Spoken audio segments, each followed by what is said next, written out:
o desenvolvimento proporcionado pela organização do PT, pela resistência, levou a uma construção de um outro modelo de organização política, que, a meu ver, no momento atual, ele não dá conta mais das necessidades que a gente tem. O PT, como partido político, encontrou seus limites de o que pode fazer dentro da prática oficial, do parlamento, né? E ele tem pouco, hoje, tem muito pouco do que deu origem a ele, que é a prática ligada aos movimentos sociais e que não se preocupa tanto com a institucionalização e com a formalização das suas instâncias. Tem um artigo do Frei Beto que ele publicou que eu achei muito pertinente para discutir a situação atual. Mas eu acredito que, a partir até das manifestações de julho de 2013, e que eu acho que houve uma sequência na situação da briga toda para não vai ter Copa, e da eleição de hoje, né? Quer dizer, uma luta entre a direita e a esquerda, né? E o progresso, e a exclusão social, e a defesa das conquistas que a gente já teve com os governos de Lula e Dilma. Eu acho que ele tem uma sequência e que está se materializando nos movimentos que surgiram e se fortaleceram nos últimos meses, né? Que é o movimento, eu acho que é o mais importante, é o movimento pelo plebiscito, por uma reforma política, que ele conseguiu unificar grupos de militantes que sobreviveram a essas todas as dificuldades na luta pela terra, pela moradia, nos quilombolas, dos estudantes, pelo passe livre. Eu acho que conseguiu unificar esses movimentos todos e conseguiu mobilizar, inclusive, as centrais sindicais e a igreja, né? E resultou sem nenhum apoio da mídia, foi totalmente ignorado pela mídia, a gente conseguiu 7 milhões de assinaturas. Isso eu acho que é muito significativo. As lutas pela anistia, pela reforma política, começaram com muito menos, né? E conseguiram mobilizar a sociedade brasileira. Então, eu acredito que é isso que está se colocando. Se a gente vai partir para uma situação de radicalização com violência, não sei, né? Mas eu acho que a gente não recua mais nesse sentido. Esse empoderamento que o colega aqui falou, né? Que achei muito genial, eu já vi isso, eu acho que tem referência. O que a psicologia tem a ver com a economia, com a política, né? Quando eu vejo um grevista sair daquela posição costumeira de cabeça baixa, de olhos baixos, e levantar a cabeça e gritar numa manifestação, eu acho que a psicologia mostra como é que a subjetividade, que é de se empoderar, ganhar autonomia, ganhar liberdade para dizer o que pensa, é tão importante. É isso que eu queria dizer só. Agora falta uma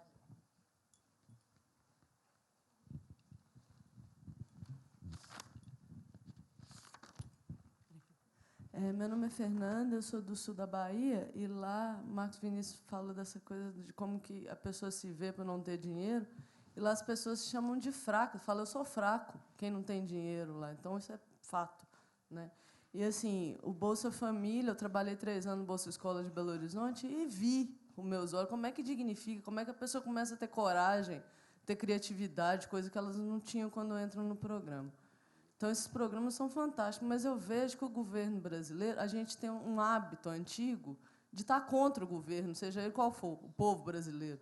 Então, eu acho que a gente, enquanto povo brasileiro, deixa o governo se virar sozinho. A gente não empodera o governo, a gente não coloca ele como nosso representante.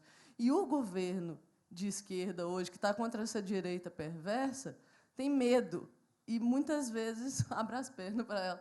Porque o que eu vejo é isso. O Bolsa Família, lá no interior, onde eu moro, por exemplo, não funciona porque não tem fiscalização, igual muita coisa do governo, né? O dinheiro vai para os municípios, só que lá o povo rouba, desvia e tal, e não faz, e ninguém fala nada, porque ninguém vai lá ver, né? Eu trabalho há 8 anos na prefeitura e nunca vi um fiscal na minha vida, em nenhum dos órgãos que eu trabalhei. Sabe, só vai quando vai abrir, para mandar o dinheiro para abrir, aí vai. Mas depois nunca mais. Aí você faz o que você quiser, né? Se você não quiser, aí você não vai. Tá? Então, eu acho que o que falta no governo hoje é fiscalização, em todos os sentidos, assim, em todos os lugares. Ponto. Muito bem. Terminamos as 10 questões e terminamos também o nosso tempo, né? Lembra que a gente é aquele grupo do o fim da fome, né? Então, a gente vai precisar almoçar. Mas, assim, e de classe média, né? Aquela que só dorme em espaços maiores, etc. Não, eu só vou pedir, eu estou brincando isso, para dizer que, assim, acho que as respostas, vou pedir aqui aos dialogantes que sejam concisos, né? Então, acho que nós vamos ficar apertados, né? Mas não vou enrolar mais para que vocês possam usar o tempo. Como você quiser. Se quiser o Marcos, eu entrego para ele. Não, se você quiser. Você é a visita. Por direito, você tem direito à palavra, mas se você achar melhor ele falar primeiro... Então, vou tentar ser rápido. Você escolhe. Então, tá. Bom, eu continuo insistindo que eu preciso de um formulário. Ela está falando coisa que você falar primeiro, para não correr o risco de eu gastar o tempo. Ela me conhece. É melhor você aceitar. Pois o tio ensinou a aproveita, fala logo, Então, tá. Bom, eu vou insistir que eu preciso do formulário de psicologia. Vocês não esqueçam de mim, tá? Preciso me inscrever na faculdade, porque tem reflexão aqui que eu nunca fiz. Mas vamos lá. A Patrícia já trabalhei em MDS também. Não sei se você lembra do Ronaldo Coutinho. Ah, tá. Então tá. O Coutinho, ele foi até uma coisa engraçada. O Coutinho, ele foi chamado pelo ministro, quando era o Patrus ainda, para tentar fazer uma coisa que era engraçada. Engraçada não, era muito legal. Aproveitar as grandes obras do PAC para fazer desenvolvimento regional, né? E isso levaria ter que integrar as várias ações do governo, de tal modo a evitar a favelização nas regiões, empobrecimento, e algumas repressões que a gente viu acontecendo nas obras de Giral e Santo Antônio. Lá. Bom, enfim, outra história. Bom, o fato é que a gente perdeu essa disputa política, a ministra falou, não vai fazer, a gente não fez, perdemos, fomos todo mundo demitido, foi um horror. Mas outra história. Então, tem um problema. Com relação à exclusão social, que você tinha perguntado, né? O que é isso de exclusão social? Deixa eu só fazer uma defesa do uso desse termo, que não é uma defesa do termo, é que a gente escreveu um livro faz 10 anos atrás, sobre o censo de 2000. E naquela época, a exclusão social estava bem forte no debate. E a gente entendeu a exclusão social como privação, como um grupo que não tem acesso a muitas coisas. Né? Não tem acesso à educação, não tem acesso a salário decente, não tem acesso à segurança, enfim, um monte de coisas que ele não tem acesso. Então, ele estaria, de certo modo, excluído de um bem-estar social. Né? Naquela época era assim que a gente entendia e tal. E hoje a gente republicou, ainda a gente continua usando esse termo, porque a gente fez um novo estudo com o censo de 2010. Então, a gente repetiu até para não perder o sequenciamento de, olha, tem uma comparação aqui. Né? O termo está bem desgastado, o professor vai até brigar com ele daqui a pouco, e eu acho que eu vou concordar com ele, que ele me convenceu de um monte de coisa já. Mas exclusão social é só por isso, é a ideia de privação de acesso a coisas que outro grupo tem acesso. Ele está excluído do acesso, ele não tem direito.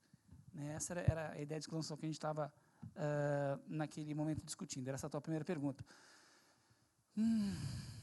Pessoas que sentem... Como acessar? Puxa, eu vou deixar para o professor. Como é que as pessoas vão se sentir com direito a ter acesso às políticas públicas? É um pipinaço, não sei como falar. Eclísia de Santa Catarina perguntou outra coisa. Gente, a Eclísia falou, pô, obrigado, viu? Eu achei que eu tinha entediado vocês demais. Eu falei, esse povo vai me jogar cadeira na cabeça daqui a pouco. Não está nada interessado no que eu estou falando. Daí a Eclísia falou, pô, que legal, vamos falar. Mas, pô, fiquei até feliz, obrigado. E aí você estava perguntando as questões de âmbito internacional. Onde é que você pode achar isso? Eclísia, é um problema, porque isso é ruim de até nós termos acesso. O que a gente tem conseguido fazer debate é em blogs específicos.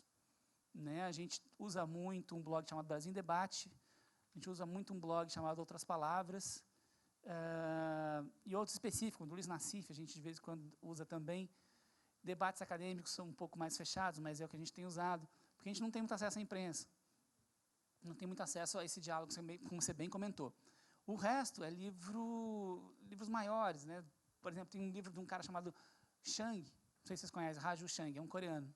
O Chang, ele faz uma coisa muito interessante, ele desconstrói a maioria desses mitos e fala, olha, a organização internacional funciona assim, vamos parar com essa bobagem. O Estado intervém, sim, os países são desenvolvidos porque o Estado está lá, sim, porque se faz política redistributiva, às vezes, na força, é isso mesmo. Ele vai desmistificando esses caras, chama Raju Chang. Tem alguns livros muito interessantes dele, se quiser anotar, eu acho que é leitura bem tranquila, não é nada técnico. Chama Chutando a Escada, que é a ideia dos países mais ricos chutarem a escada que eles usaram para se desenvolver, e agora nós não podemos mais subir nessa escada. É uma expressão antiga.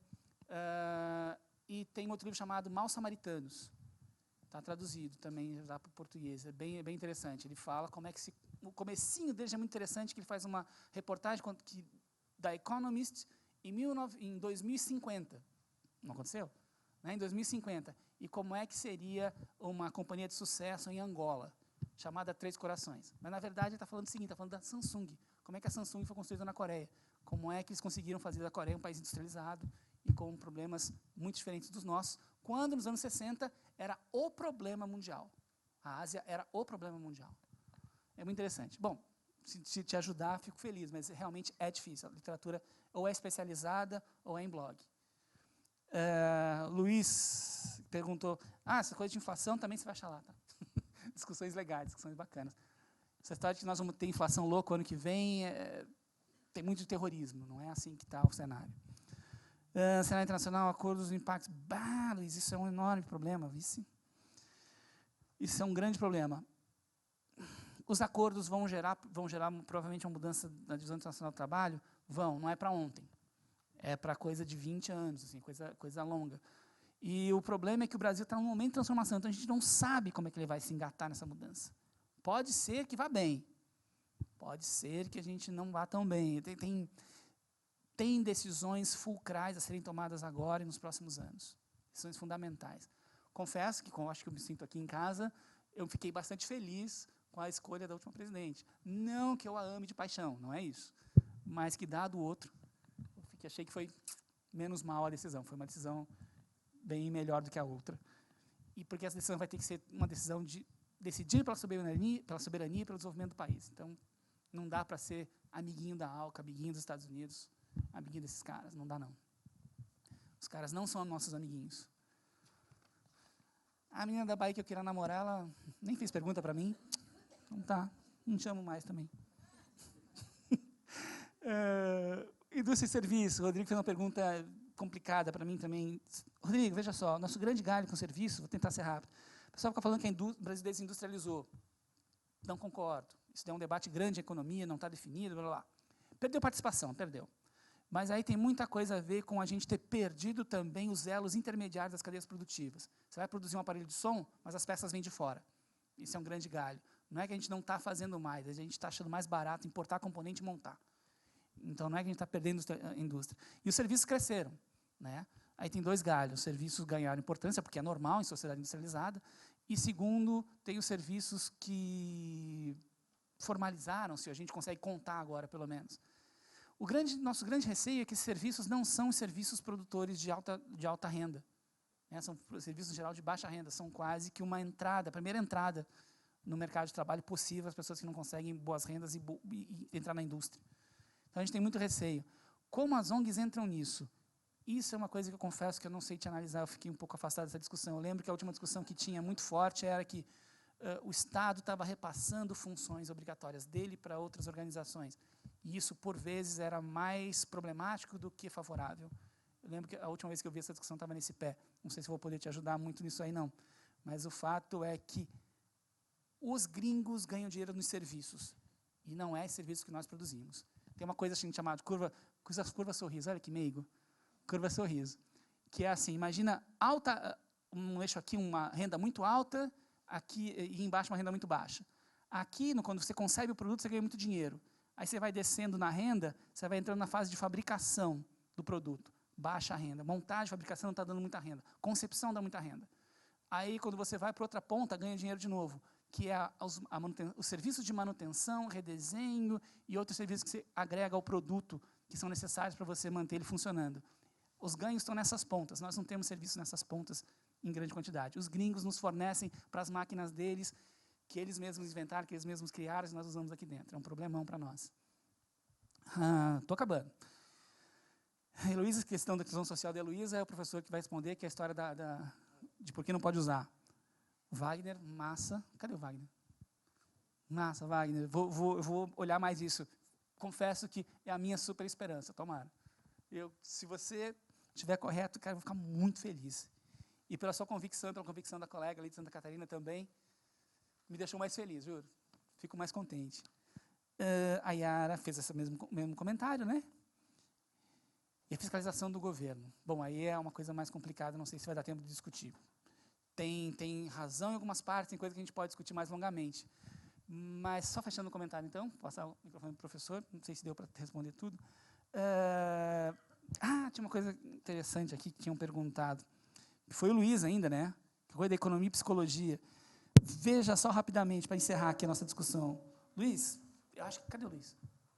O Luiz está ali.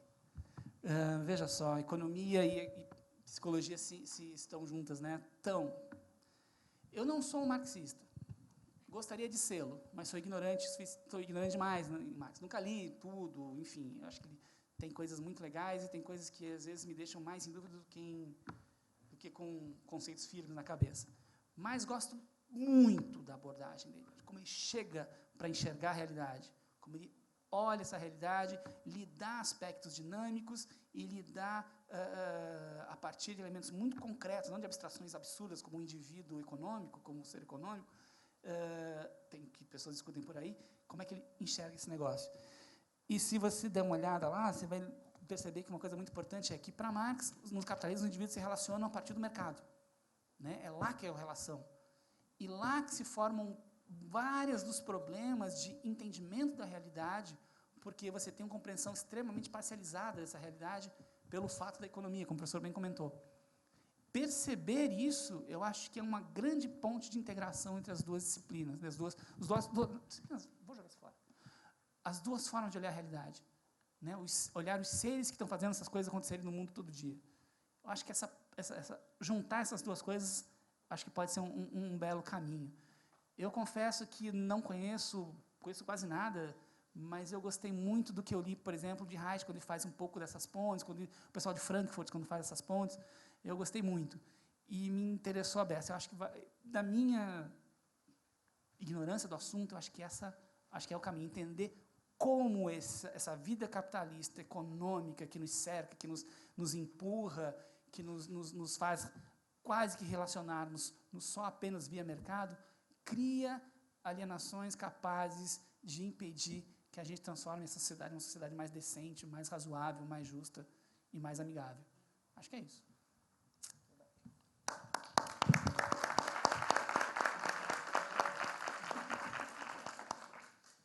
Muito bem. 10 perguntas, 3 minutos, é ótimo, sempre assim. 10 minutos, é ótimo. Vejam só, vamos lá. Gente, está acontecendo mudanças. O governo, as iniciativas governamentais na direção de interferir no fenômeno da desigualdade social. Não sei se tem alguém no governo que pensa nesse conceito da desigualdade social, tal como nós temos tentado pensar.